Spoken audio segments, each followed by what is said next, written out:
In this video, I'm reviewing two Ferris Wheel Press pens, the Joule and the Marquise fountain pen. I'll go over the specs, I will do writing samples, and I'll tell you what I like and don't like about these pens coming up.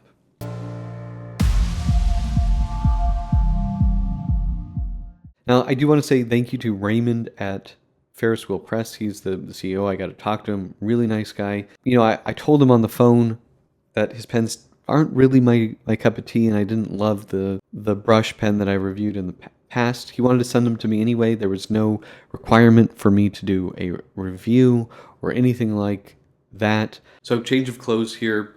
I've talked to Ferris Wheel Press because I wanted to send their products back to them, and they said no, just do with them what you want.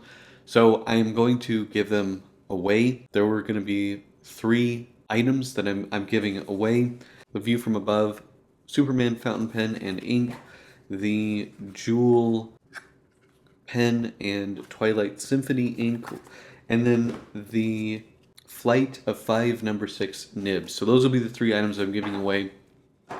Details towards the end of the video. Today I'm talking about 2 Ferris Wheel Press pens.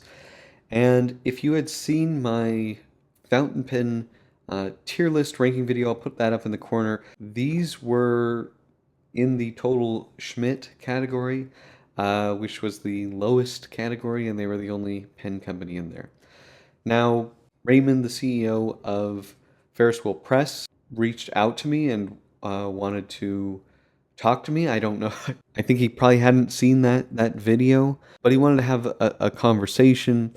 And, you know, I was curious. And the reason for that is I think that this brand, you know, it's very visible in places that other fountain pen brands aren't really visible. So I think they are bringing more people into the fountain pen world from outside the normal channels. Similar to Esterbrook, but this is, I think, even more aggressively marketed than that. Right off the bat, I wanted to talk about the price. These pens are expensive for what you get.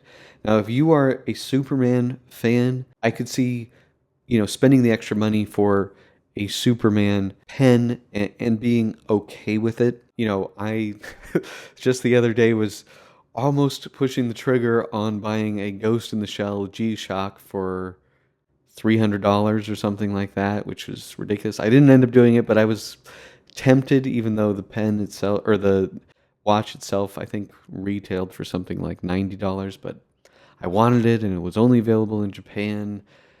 So I could see this kind of thing working for some people. With their other pens, they kind of have this, you know, very like whimsical design and sort of like almost story about them. Like there's like a world to Ferris Wheel Press where, like, here they sent me this nib set, which actually is really cool. It reminds me of the Louis Cartier nib set that I have, which has sort of all the different nib grades here. Now, each one of these has a different character on them. So like this is Lady Dido, Lady Rose. So I looked up, you know, Lady Dido to see if there's some kind of backstory that would make me care about any of these characters. It doesn't exist. So it's sort of like, I don't know. To me, it's weird. It's like, why are we doing weird stuff like that? I don't know. I told Raymond when we were talking, like, you know, these pens aren't my cup of tea. And he sent them to me anyway with no requirement for me to do a review or anything like that. He's a very nice guy. I enjoyed our conversation. We talked a bit about, you know, making books and printing. And he also told me a little bit about some cool projects that he has coming up that I'm very excited to see the results of. Yeah, I struggle with this brand, and I struggled with the idea of making this video or not, because ultimately these are 2 pens that I'm not recommending to people. Typically, I can recommend them. These I don't, and it really, I think, comes down more to the price more than anything. But I had another friend tell me that, you know, they hadn't seen a lot of Ferris Wheel Press videos and reviews, and that I should do one. So I've decided to go forward and make the review. I think these pens could make sense for some people, but they're not really ones that I'm instantly recommending to people. So let's take a look first at the Joule. One thing Raymond did tell me is that, since I reviewed the paintbrush Ferris Wheel Press pen, I'll put a link to my review up in the corner. They have improved the quality a lot. I believe production moved from China to Taiwan, and they now have improved quality control. They also have their own nib designs, their own feed design, and the nibs are tuned. So that's pretty cool, I think. Now, also, I don't normally show the packaging, but I feel like you're paying a lot to have this cool packaging, and it is really well done. I mean, by far, I think the coolest boxes, just in terms of the design that I've seen really in the industry here. And so this model is called the Joule. This has a number 6 nib. This particular color is called Viola Mulberry, and Madame Mulberry is some character that I think probably has no backstory unless I'm missing it. If I'm missing it, send that to me. I'm sorry that I missed it. They have this basically like their own royal warrant, which I think is really cool. It says Lord H.H. Evergreen by appointment to Ferris Wheel Press stationers. I feel like they got the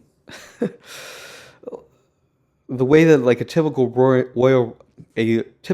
British royal warrant would work. Now there are other, of course, I think there are Swedish royal warrants and other ones. Here I have a Smythson journal, and if we look, oh boy, I don't want to do that. Hang on. So the way that they read, right, is different than the way that they did this, which I think is interesting. It says, by appointment to Her Majesty the Queen, stationers, Frank Smythson, London. By appointment to His Royal Highness the Prince of Wales, suppliers of office equipment, Frank Smythson, London. So I don't know. This is for some reason by appointment to the brand manufacturing it. It's not exactly the right order of things here. So that I think that's a bit interesting. Anyway, opening it up, we do have this really nice, like genuine leather pen sleeve with the gold debossing on here, and this is leather. A lot of times, honestly, almost every time you get a sleeve or something like that that comes with the pen, it's not leather. And this is leather, so I am impressed by that. Like the Omas gives you a sleeve, it falls apart, flakes apart. Even David Oscarson, they have pen sleeves. They're not leather. So I like this. Smells like leather. It's not a super high-end leather or anything like that, but it is leather. So I appreciate that. That is for sure a nice touch to have something that you could use and that probably isn't going to fall apart like those Omas ones. It's funny how like a lot of the luxury brands will use like faux leather and stuff. Like I've seen Patek Philippe 5004 boxes with faux leather that's all flaking apart. And if you know those watches, those are $400,000 plus watches, and they couldn't bother to put leather in there. Granted, when they were new, they were maybe more like 100,000, but anyway, I digress. So this is the Joule. It has, I think, 2 or 3 coats of lacquer on here. There is some like depth to it. It's pretty cool looking. Ray told me that, it's sort of supposed to emulate Urushi lacquer. I don't think it looks at all like Urushi lacquer. It's too like metallic-y looking. Not that there's metallic flake in there, but it is very cool finish. I do think that the finish of both of these pens, at least in terms of the body, is really nice. The metal trim, I don't like here. This has a coin edge, it's gold, and it doesn't look clean. It doesn't look well done to my eye. It's rough. Yeah. There's no cap. The style of this pen doesn't particularly speak to me. The Superman pen I like quite a bit more. I don't know how many twists this is going to be. I don't know, 2, something like that. They don't post. This pen goes for $180. I just think I'd be happy with this pen at like $50. That's just what it seems like a cheap pen. I do like the cool finish. We have this really cool CNC etching on here, which I think does look nice and it gives you a nice grip. The nibs also have a very cool engraving on them, which I do like. They have their own custom feed to make them right the way that they want, which I think is really cool. They're threaded number 6 nibs. And you know, I have this nib set here so I could replace any of them with those. This one wrote a little bit dry to me. It could be this Twilight Symphony ink that they sent me, but it's a decent writer. I have no performance issues with this pen. It doesn't skip, doesn't hard start, seals really well. One issue I had with the brush pen, which was one of their early pens, or maybe even their first pen, is I would unscrew the cap and the grip section would unscrew with it. Doesn't happen here at all. You know, this has a nice weight to it. It doesn't feel cheap because of that, you know, metal, but it doesn't look expensive either to my eye. You do get a nice branded Ferris Wheel Press converter, which is a nice touch. We have an O-ring here. You definitely wouldn't want to eyedropper this because it's metal. And then we have, you know, a gold-plated finish here. The nib, I don't think has like rhodium plate. I think this is just like pure steel, and then they put a little bit of a gold finish so you get two-tone. So it doesn't like shine as much as a normal rhodium plated nib. So like here I have a cross Townsend. I don't know if this is rhodium plated, but it's just more of a bright white. I just noticed that this is sort of like a duller gray metal. So I just think it's exposed stainless steel, most likely. So yeah, I just, you know, you'd have to say no to a Vanishing Point, a Pelican M200, fantastic pen to go for this. So I couldn't see pointing someone here. Now, if you got this as your first pen, this isn't a fine pen. I mean, it works. It's looks good if you like the way that it looks, I guess. I think it would be durable. I think it would hold up. You can change the nibs on it with any JoWo nib because it's JoWo threaded, even though they're not made by JoWo. So you got places to go with this. It's just visually, I don't like it, and for the price, I just don't see it. All right, let's look at the Superman one. This is $250. It does come with a bottle of ink. I do really like this heroic blue shimmering ink that comes with it. I don't normally like that, but it was kind of a nice treat to use a shimmery, sheeny ink. Now, let's open up the box here. It's called A View from Above. And this model's the Marquise, and it comes with 28 milliliters of that ink that I like. Now this one, for $250, does not come with a leather case. You do get this cool ink bottle here. It is a shimmer ink. I really like the look of the bottle. The label on this, I don't know, it doesn't seem like it was applied super well. I have the Twilight Symphony ink that they also sent, and that had like the gold applied and it looked really clean. So I don't know, for some reason this sticker doesn't look that good, but the bottle itself is fantastic. It looks super cool. It's 28 milliliters, which isn't a ton of ink, but it's neat. And it also has this branded stopper, which I've never seen before. I really think that's cool. I like that. Because I'm constantly worried about breaking an ink bottle or ink leaking. I have very nice floors and I'm scared to get ink on them. So, yeah, like that. The bottle itself goes for $35 for 28 milliliters, so it's really expensive. However, I'm not, opposed to paying extra to have a nice bottle, but for sure that is one of the more expensive inks that you can buy. The Symphony ink that I got, let me just grab that, I guess, so I can show you. This is the Twilight Symphony ink. Notice the gold, the way that it's applied, like this isn't a sticker, it's a different technique. It just looks a lot better. And interestingly, the pens, even with their number 6 nibs, fit into this little thing here with the nut on the top here. But yeah, $22 for 20 milliliters, $35 for 28 milliliters. These are very expensive, but I do say the bottles are really cool. So I could see myself spending for those. Now, going back to this, the Superman pen here. So this is a licensed product, so it's more expensive, I guess. $250. You get the bottle of ink and the pen. The typical pen, the Marquise pen here is $165. So, we're looking at like 85, is it $85 more? Can't do math. To have the Superman version with the ink. Yeah, I guess if I was really into Superman, I might do that. This pen I like the look of much better than this one. I don't know. This just doesn't speak to me at all. It has, these nice facets to it, which does feel nice in hand. I like this matte finish.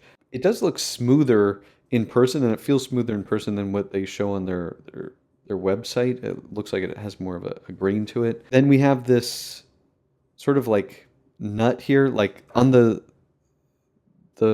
paintbrush or brush fountain pens, they had like a nut as their cap ring. And this is sort of a more, I don't know, refined nut. The finish on it still isn't very good. Whereas the body, again, really nice finish, really nice to the touch. I like the facets. Threading, again, I don't have any problems where the grip section is coming unscrewed. It's all metal. These are brass pens with lacquer applied to them. Here on the grip section, we have sort of the globe with Superman flying around it, and then we have a Superman logo on the back. Yeah, it's okay. I like the grip section on the other one better. I think it's more intricate. The nib here, I do like the nib design. We have the Superman logo and sort of this, sort of beam of light coming out of it, and it really hides the nib, the slit for the nib really well. It blends in really nicely. I do think that the finish on these nibs just looks a little dull, especially compared to like this, very golden colored grip section next to it. The nib on this one writes really well. It's wet, medium, no performance issues. Yeah, the nibs, I don't know. They don't look super good, I guess. The finish isn't like a wow.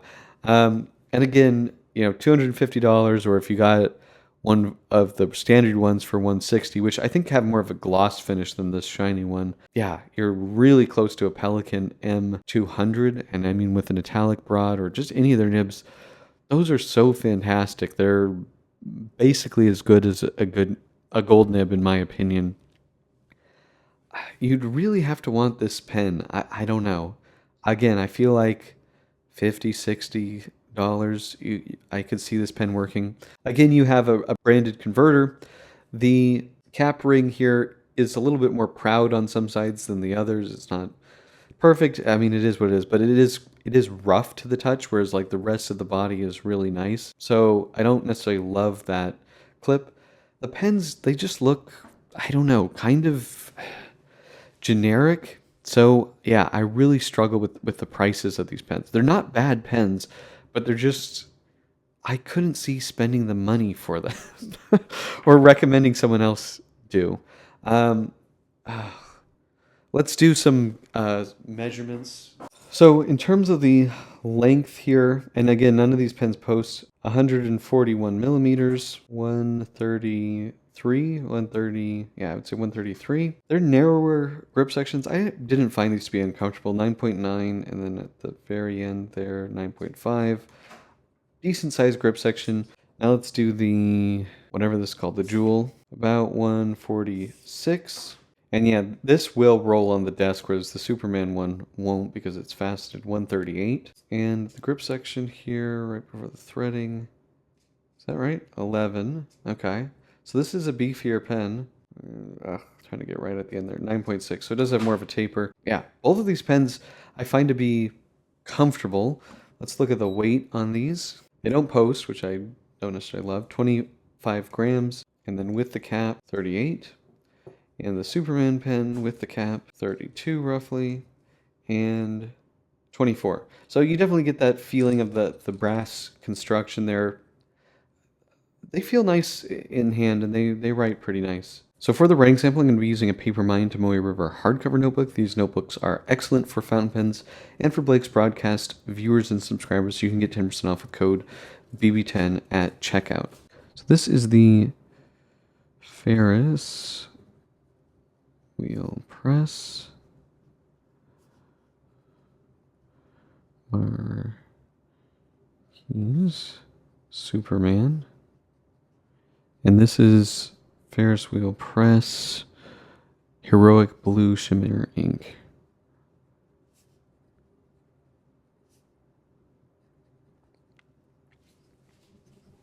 Fast writing.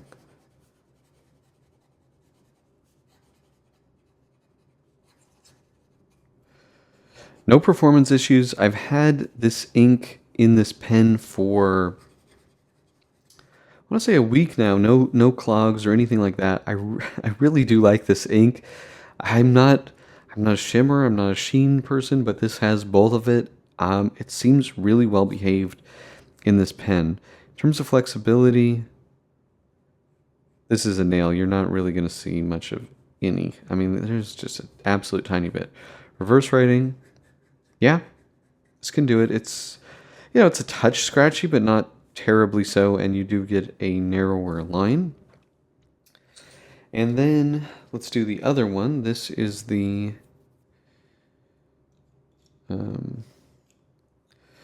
Ferris Wheel Press Joule. And this is Twilight. Can't spell. Symphony. Jesus. Ugh. Ink. Okay.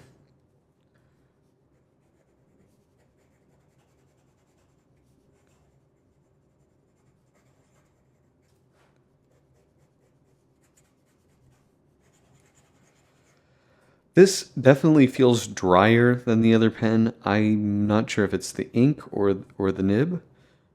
Oops. And that was me turning the pen at the angle, not the pen skipping. It's definitely, you get a little bit of flex if you really push on it, but it's pretty much a nail. Reverse writing. This does seem smoother than the Superman pen, and it can definitely do it, yeah. Okay, so that is the writing sample there. So for the giveaway, there is a Google Forms link in the description, and all you need to do is give your name, your email address, and be a subscriber of the Blake's Broadcast YouTube channel. And within 72 hours of me posting this video, I will select 3 winners at random. The first prize, again, is this Superman View from Above pen with the ink, and the second prize is the Joule and the Twilight Symphony ink, and the third prize will be this nib set. Now, I am limiting this to the United States only because I'm paying to ship this out of pocket. If you are further afield and you want to pay for the shipping, then you can participate, but just know there will be a cost to that. The other thing is, if you want a second entry, double your chance of winning, you can go to thepapermind.com and scroll to the bottom of the page. There is a box to sign up for the Papermind newsletter, and that will give you a second entry. Now you can unsubscribe at any time. We typically send out around 2 emails a month. Don't like to be annoying, but again, that is completely optional. The one thing that you have to do is fill out that Google form to participate. So what are my pros and cons for the Ferris Wheel Press pens? Well, I don't know. The pros, I do like the body finishes, like especially on this Superman pen. It feels very nice, and I like the facets on it. The pens both write pretty well. I do think that this one writes a bit more smooth and wet. The nibs are interchangeable, and I don't know, they come in really nice packaging. They're comfortable sizes. In terms of cons, I really just think that, I don't know, they're too expensive for what they are. This pen I don't think is good looking at all. This one's okay looking. It's not like a wow, but at $250 and $180 respectively, I just wouldn't recommend them. I think you can do a lot better. There are fantastic pens out there, but you know, if you were someone that said, "Oh, I really love Superman" or something, maybe. Um, they don't post. The finish on the nibs, I don't know, doesn't look very good to me. The finish on this pen in particular looks pretty poor. Also, the metal trim here, not great. The body finish, like the paint on these, I think does look pretty cool. Yeah, I don't know. They're too much. You know, you can have a Pelican M200, a Lamy 2000, Pilot Vanishing Point, Pilot Custom 74, uh, Platinum 3776, all kind of in this price range, and these just are pretty plain, pretty not attractive pens, and I don't see why you'd want to spend that much money on these. I do really like the ink in this pen. The Superman ink is pretty cool. Their ink bottles, their packaging is incredible. Their CEO Raymond is a very nice guy. I enjoyed talking to him, but yeah, the pens I really can't recommend these. That's pretty much it. Do you guys have any Ferris Wheel Press pens? Do you like these pens? Let me know in the comment section below. If you like this video, please hit that like button. And if you want to see more fountain pen paper and ink videos, please hit that subscribe button. Thank you so much, and until next time.